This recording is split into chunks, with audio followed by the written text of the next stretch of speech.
Why would I redo it purple? Alright.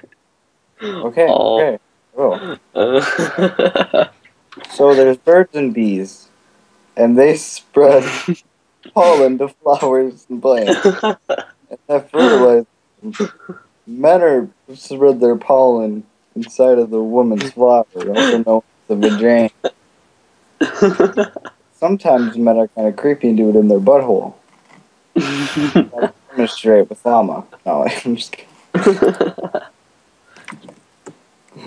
What the heck? I don't know what's going on anymore.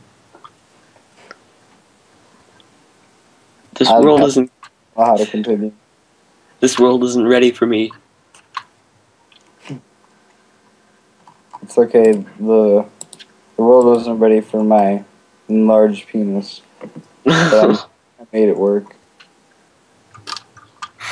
Yeah, of course.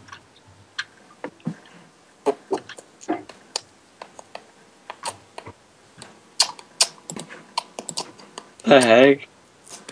Did you like go to friggin' dictionary.com and search that up? The birds and the bees is an English language idiomatic expression that refers to courtship and sexual intercourse.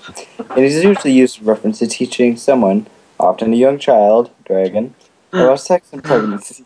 Fuck that.